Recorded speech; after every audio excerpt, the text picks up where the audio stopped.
As fate would have it, I was transmigrated into a romance novel.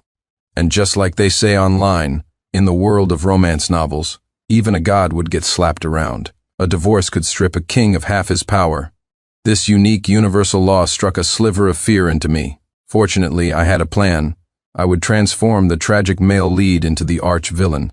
This wasn't a tragedy anymore. It was a power trip. The plot had progressed to the point where my wife's old flame returns to the country. By chance, I picked up my wife's phone instead of mine, and I saw the social media feed she'd blocked me from. The picture was a photo of her with her old flame, Ethan Dawson. The caption read, "Welcome back, hope you didn't mind me treating you today." Someone had commented, well, Victoria. "On a date with Ethan, are we?" Victoria Ainsworth had replied with a grinning emoji. "Grin my ass, go on, grin, you bitch," I cursed silently. Curiosity got the better of me. I clicked on the profile and, like a man seeking pain, scrolled through post after post she had hidden from me. A fire ignited in my gut, a hot rage spreading through my veins. Even though I was just a transmigrator, right now, I was the poor bastard himself. That green hat was sitting right on my head, shining for all the world to see. Gritting my teeth, I opened their private chat window. Thankfully, it was just flirtatious, nothing explicit. Just then, the lock on the bathroom door clicked. I took a deep breath and placed the phone back where I found it. My fingertips were still trembling, whether from fury or the sheer absurdity of it all, I couldn't tell. "Hubby, come over here and blow dry my hair." Victoria, wrapped in a sexy black nightgown, emerged from the bathroom, shaking her head. I stared, mesmerized by her exquisite figure. I couldn't help but swallow hard. Those legs looked longer than my lifespan. I wanted to. Victoria's brow furrowed in disgust as she fell back into her habit of ordering me around. "Hurry up, hubby. I'm tired. Come dry my hair so I can go to sleep." How dare this wretched woman order me around? On what grounds? Fine, if that's how she wanted to play it, I wouldn't hold back. Of course I scurried over enthusiastically. I gave her rear a firm slap. The feeling was electric. "Ah, what are you doing?" A wicked grin spread across my face. "What do you think?" Victoria gasped and spun around. Her wet hair whipped across my face, carrying the cool scent of rose shampoo. "Have you lost your mind?" Her wide eyes were filled with disbelief. In 3 years of marriage, this was the first time I had ever been so forward with her. My grip on the hairdryer tightened, the unholy fire in my chest burning hotter. "We're getting divorced anyway. Might as well collect some interest for the original schmuck." I wrapped my arm around her waist and captured her lips. "Just a bit of husband and wife fun," I murmured, deliberately brushing my thumb over a water droplet on her collarbone. As I expected, the tips of her ears turned a suspicious shade of red. In the original novel, this Ice Queen heroine had always used busy with work as an excuse to avoid intimacy after marriage. Thinking about it now, she was probably trying to keep herself pure for her old flame. As expected of a protagonist, his physical stamina was exceptional. I drove her hard all night long. We put the pedal to the metal from dusk till dawn. I polished her headlights until they gleamed. After a good waxing, I couldn't keep my hands off. Looking at this beloved car that would soon no longer be mine, I couldn't resist taking her for one more spin. Amidst the roar of the engine, Victoria cried out in a hoarse voice that the speed was too fast, too thrilling. Tears still clung to the corners of her eyes. When my fingers threaded through her hair, I could feel her trembling slightly. Interesting. So even the untouchable Ice Queen could feel fear. The joyride was over. Hark! Kill the engine. The room was suddenly so quiet you could hear her racing heartbeat. As the morning light filtered through the sheer curtains, Victoria had her back to me, fastening her bra. The imprint of my fingers was still visible on the small of her back, like cinnabar on rice paper. "I'm going to an alumni party tonight," she said suddenly, her voice lighter than the chirping of sparrows outside. I feigned ignorance, stretching lazily. "What was that?" When she turned around, her usual haughty expression was back in place. She tapped her long, red nails on the vanity. "My college reunion is tonight. I won't be home for dinner." In the original story, this conversation was supposed to have happened last night. Tonight, Victoria would go to the party. Then, fueled by alcohol, she and her former classmates would play a game of truth or dare. The original protagonist, worried about her drinking, would show up at the club early to take her home. He would open the door at the exact moment she and Ethan were locked in a kiss. "It's on my way. I'll drop you off after work." Victoria's hand, applying lipstick, froze. In the mirror, a flash of panic crossed her eyes. "No need. Vivian West is picking me up." I glanced at the silk nightgown on the floor, torn to shreds. I nodded. "All right, be safe tonight and don't drink too much." That evening, I arrived outside the private room at the club right on time. My 2 bodyguards from the Blackwood security detail positioned themselves on either side of the door. A waiter approached. "Good evening, sir. The guests in this room have requested not to be disturbed." I gave him a cold look and said softly, "My wife is in there. Does that rule still apply?" The waiter froze, clearly sensing the aura of authority around me. He swallowed hard. "I apologize, sir, but perhaps you could contact your wife and have her come out to get you." I pulled $500 from my pocket and said flatly, "Get lost." The waiter's eyes darted to the cash, and he snatched it quickly. "Right away, sir. I'll get lost immediately. You have a good evening." As he walked away, I heard him muttering, "Rich people and their quirks. With bodyguards like that, he could have just kicked the door in. Not like I could have stopped him, damn it. I felt like he'd played me for a fool." The moment I pushed the door open, I was hit by a wall of deafening music.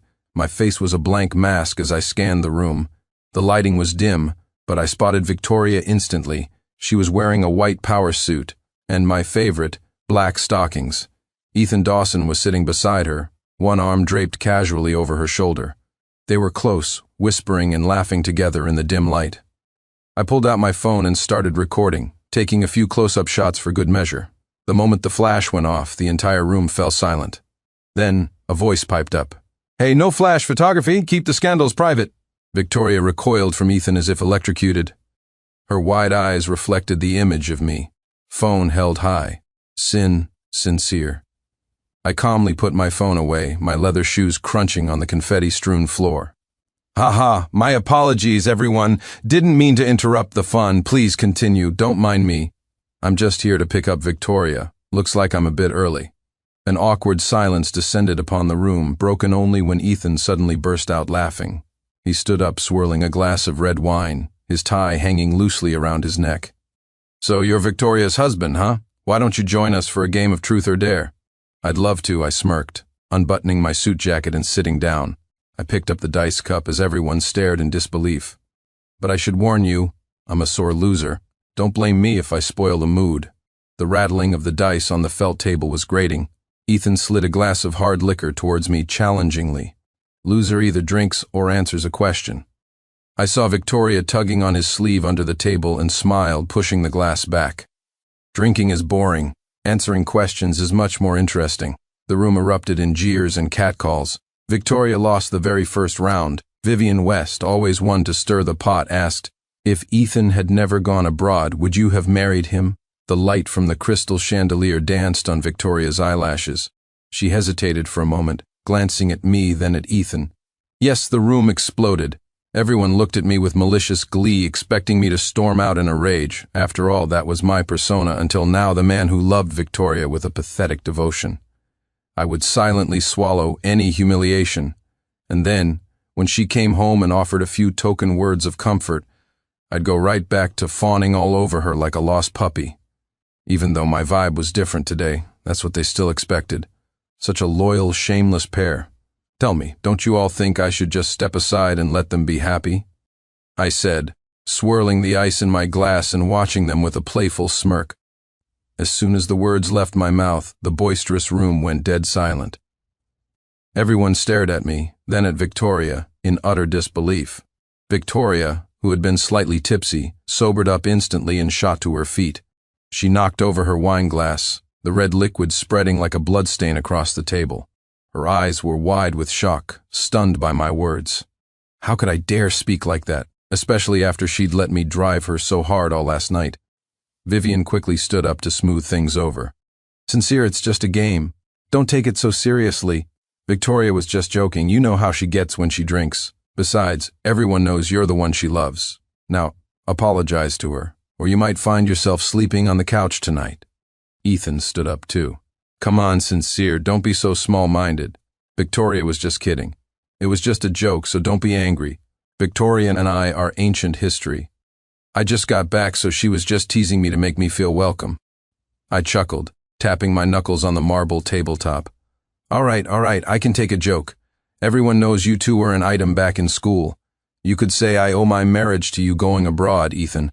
Otherwise, Victoria's first time wouldn't have been with me, right? The dice cup in Ethan's hand slammed onto the table, splashing wine onto his expensive shirt. He shot me a venomous look before retorting provocatively, I'm glad you know your place. But I'm back now. The air in the room froze. Victoria's face went pale. I slowly unfastened my cufflinks and in front of everyone smashed a wine bottle over Ethan's head. The sound of shattering glass was like a pause button. Only when a mixture of wine and blood began to trickle down Ethan's forehead did the screams finally erupt. Sincere, are you insane? Victoria lunged at me, her nails digging into my arm. I shook her off, my voice calm. I'm just collecting a little interest. This bastard comes back and immediately starts hitting on my wife. Does he really think I'm a pushover? Victoria's expression turned ugly. Sincere, what the hell are you talking about? She shrieked, pointing an accusing finger at me. There is nothing going on between me and Ethan.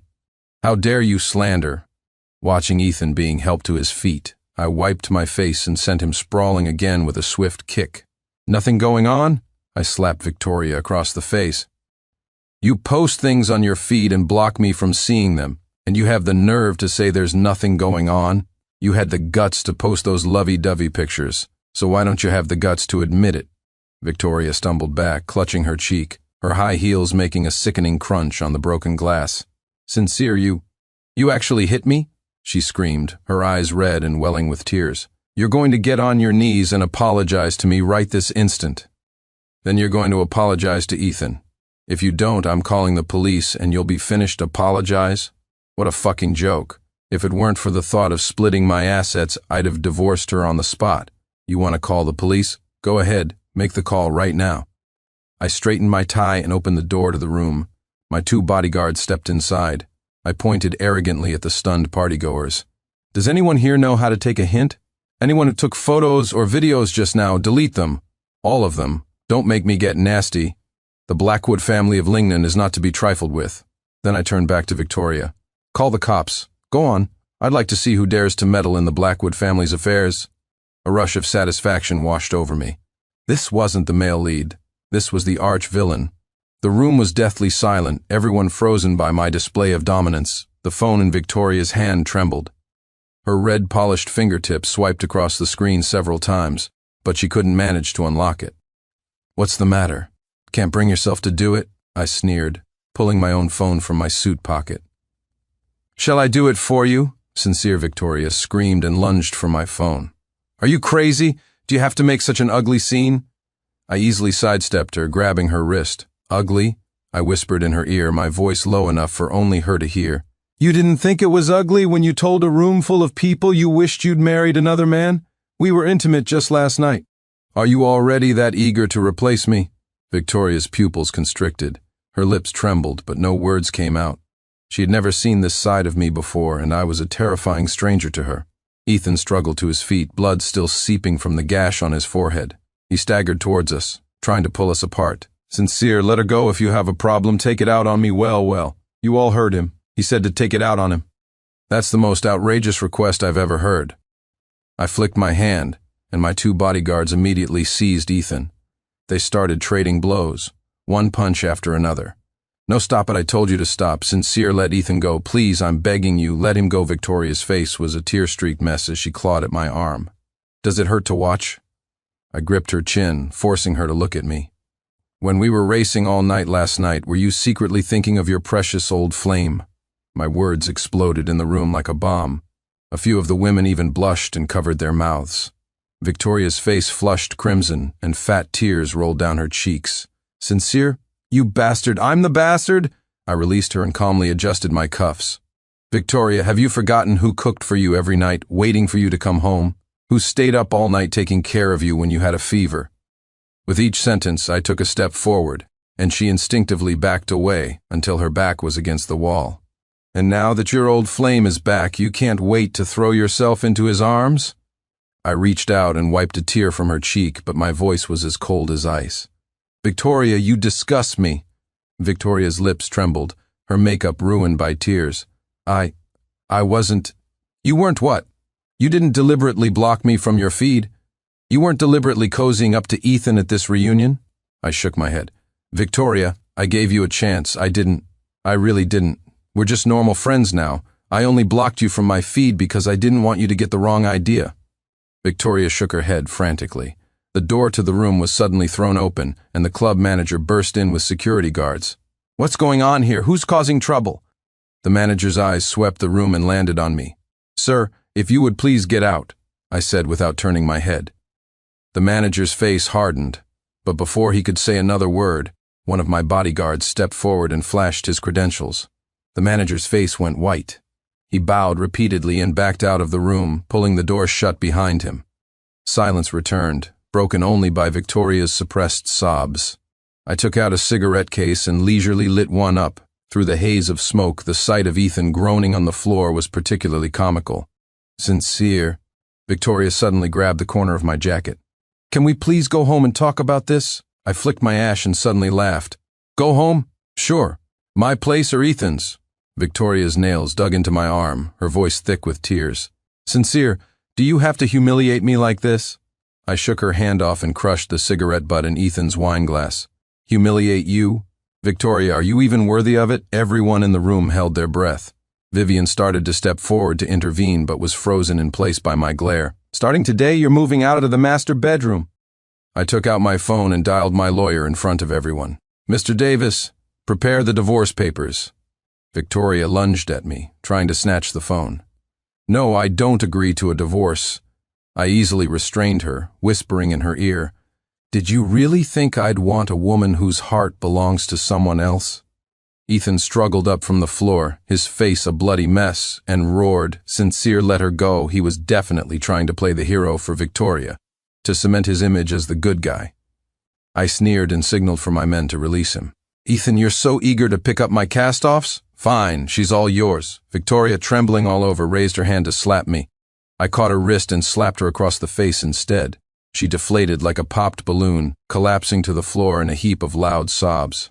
I straightened my suit and walked towards the door without a backward glance. Sincere, Victoria screamed from behind me. "You'll regret this." I stopped, turned, and gave her a cruel smile. "Right. I forgot to tell you. If I don't see you home tonight, I'll go after your family." I looked at the others. "And you lot. Every single one of you. If a word of what happened here tonight gets out, you'll all regret it." Then I walked out, not looking back. The moment the door closed, it shut out the sound of her cries. "Who the hell does he think he is, eyeing my wife?" I said, drying my hands as I walked out of the restroom. One of my bodyguards spoke up. "Mr. Blackwood, should we have someone take care of that Dawson fellow?" "No, let's not. I'm not a monster after all." I paused, then continued. "Have Mitch Scarface Malone send him to Thailand, arrange for him to become a beautiful young woman." At 3 in the morning, the door to the master bedroom creaked open. Victoria stood barefoot in the doorway. She was still wearing the suit from the reunion, though her black stockings now had several runs in them. "Hubby." Her voice was impossibly hoarse. "We need to talk." I didn't turn on the light. The moonlight stretched her shadow long across the floor. She slowly shuffled to the side of the bed and suddenly knelt, wrapping her arms around my legs. I knew what had happened. After I left, Victoria had taken Ethan to the hospital. After a long wait for the examination, she had rushed back. Before she left, Ethan had tried to hug her, but after the night's events, Victoria had flatly rejected him. I was wrong. I really know I was wrong. Her tears soaked through my pajama pants, the warm dampness reminding me of how she'd been beneath me last night. I lifted her chin and saw that the red mark from my slap was still visible on her right cheek. "Did Ethan bring you home?" Her body went rigid. Then she shook her head frantically. "I took a cab by myself." She suddenly lunged at me, tearing at my clothes, her warm lips pressing randomly against my bare skin. I pinned her wrists to the headboard, and she willingly, "So pathetic, aren't you?" I squeezed the soft flesh of her thigh. "Willing to die for your old flame during the day, then crawling back to me to act like a slut at night?" Victoria whimpered and writhed, 2 buttons on her suit popping open. The next morning at the breakfast table, Victoria, for the first time ever, had cooked me porridge. "Hubby, my dad's birthday is next week." She watched my expression carefully. "Could you come with me?" I stirred the porridge in my bowl and smiled. "We're getting a divorce." "Why would I go?" Victoria's spoon clattered into her bowl, splashing milk onto her new beige loungewear. "Divorce? Hubby, Let's not get a divorce, okay? I put down my spoon and slowly wiped my mouth with a napkin. Victoria's fingers were twisted together so tightly her knuckles were white. No divorce? I chuckled. You want me to walk around wearing a green hat? Victoria's head snapped up, her lips trembling. I didn't cheat on you. I didn't cuckold you. Bullshit. I slammed my hand on the table. You had an emotional affair. How is that not cheating? Do you think there's a difference between a dark green hat and a light green one? The color drained from her face. I stood up, walked behind her, and leaned in to whisper in her ear, I want to divorce you, but I don't want to give you any of my money. You know what you have to do, right?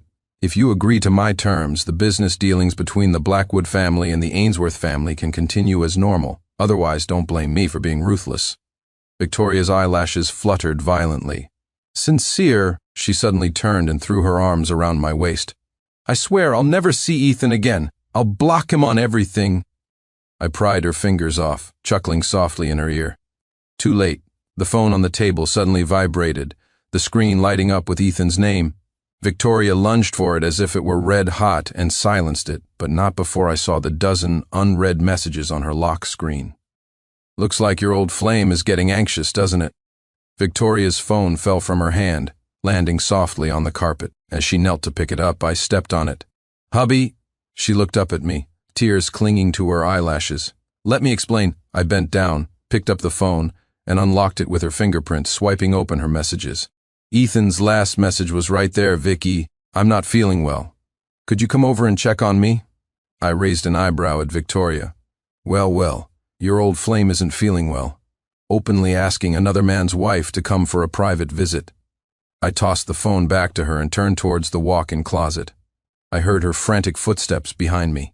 I'll block him right now. She fumbled with her phone, her nails making a scratching sound on the screen. I calmly tied my tie, watching her trembling back in the mirror. Too late. Those two words made her shoulders flinch. Sincere. She rushed over and hugged me from behind, her tears soaking through my shirt. I know I was wrong. Please, just give me one more chance. I turned, gripped her chin, and forced her to look at me. A chance? I sneered. Victoria, do you know what I find most disgusting? It's this two-faced hypocrisy of yours, wanting to have it all. Her pupils contracted violently, tears streaming down her cheeks. I let her go and took a file from a drawer, tossing it onto the bed. Sign it. Let's have a clean break. Victoria's hands trembled as she opened the file. When she saw the words relinquishing all marital assets, she looked up sharply. You really expect me to walk away with nothing? What else? I fastened my cufflinks. You want me to give you half of my fortune? She clutched the document, her knuckles white. These 3 years, did they mean nothing to you? I walked over to her and leaned in, my voice a soft whisper. Oh, they did. You're beautiful and your body is perfect. To be honest, I'll miss that. But unfortunately, you're flawed now. Victoria suddenly snatched the divorce papers and tore them to shreds. The pieces fluttered down between us like snowflakes. Sincere, you can forget it, she shrieked, her eyes red as she lunged for my tie. After 3 years of marriage, what do you think I am? A toy you can just throw away? I let her pull and tear at me until she collapsed onto the floor, exhausted. So what do you want? I crouched down to meet her gaze. To continue being Mrs. Blackwood while secretly pining for your old flame? Her nails scraped white lines on the floorboards. I can sign a fidelity clause. She grabbed my wrist. If I ever contact Ethan again, I'll leave with nothing. I couldn't help but laugh, my thumb wiping away her smudged eyeliner. Victoria, when did you become so pathetic? Her body stiffened, but she held on to me stubbornly. Because I've realized. Her voice grew quieter. I think I've actually fallen in love with you. The words made me pause in the middle of tying my tie. In the original novel, Victoria never once told the protagonist she loved him, not even up to the divorce. Oh, I drawled. And what about Ethan? She let go of me as if burned, her eyes darting away. That was just a youthful obsession. I fastened the last button of my suit and turned to leave. You have 3 days to think about it. Either sign the papers or, I looked back at her. I'll make the Ainsworth family disappear from the business world. In the company conference room, I was reviewing the quarterly reports. My secretary knocked and entered. Mr. Blackwood, your wife is here." "Let her wait," I said without looking up. The figure outside the glass door paced for half an hour before I signaled for her to be let in. Victoria was wearing a simple white dress today, her hair falling softly over her shoulders. She looked like a completely different person from her usual vibrant self. "Hubby," she placed an insulated container on the table. "I made you some soup." I closed the file and studied her swollen eyelids. "Have you made up your mind?" She bit her lip and nodded, pulling the signed agreement from her bag. "I've signed it. But I have one condition." I raised an eyebrow, motioning for her to continue. "Don't make me leave." Her fingers clutched the fabric of her dress. "I love you. Just let me stay by your side. It doesn't matter if I don't have the title."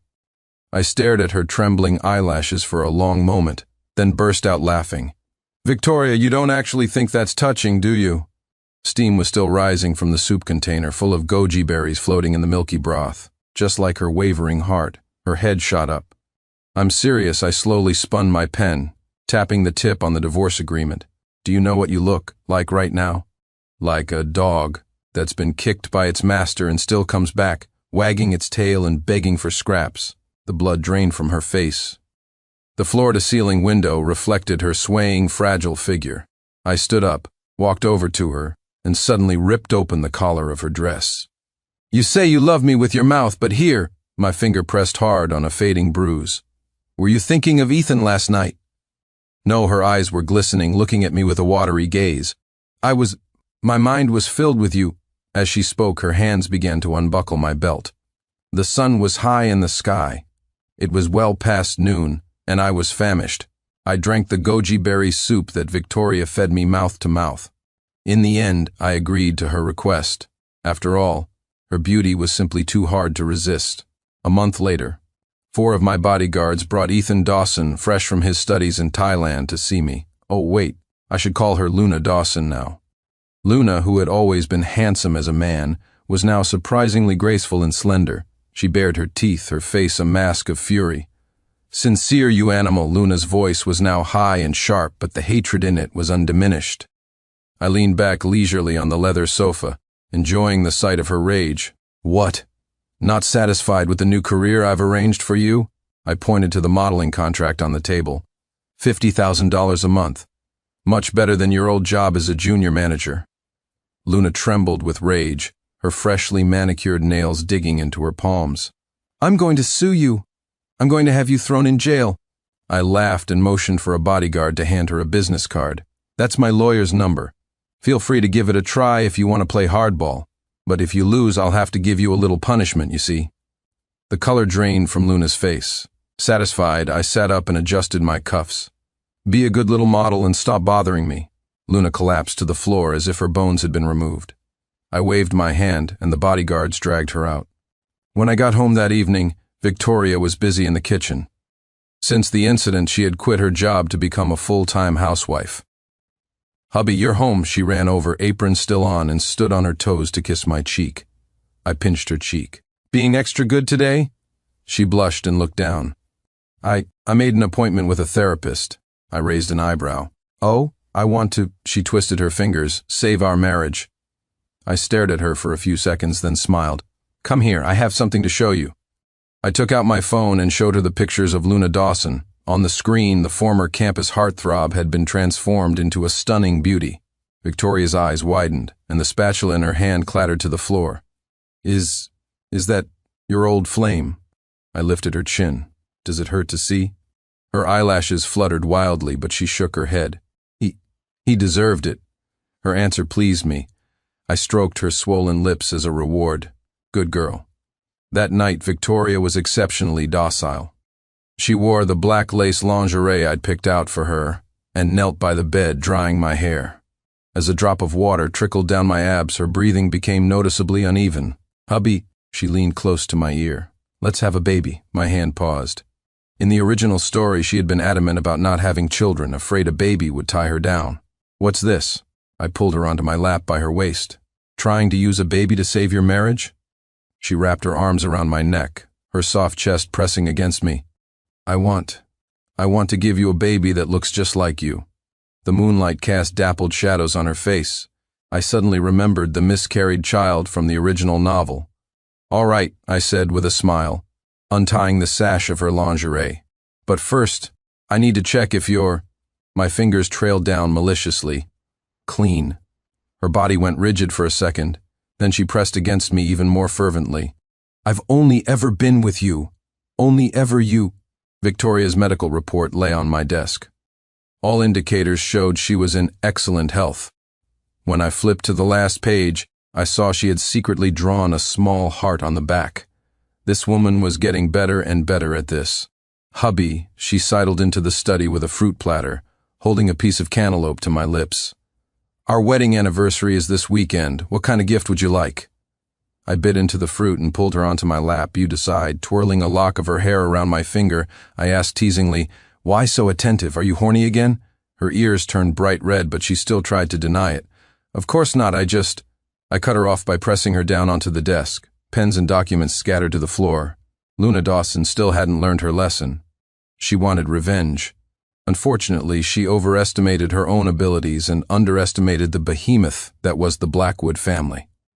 She recorded a video, listing a mountain of evidence, but before she could get very far in her tearful exposé of my evil deeds, the video was scrubbed from the entire internet. Though it had generated some buzz, public attention was quickly redirected.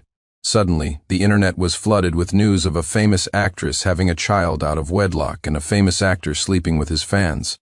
The netizens were thrilled with the new drama. Since Luna had made her move, I had to keep my word. That very night she was taken to a villa in the suburbs. I had arranged for 3 large black gentlemen to give her a warm welcome.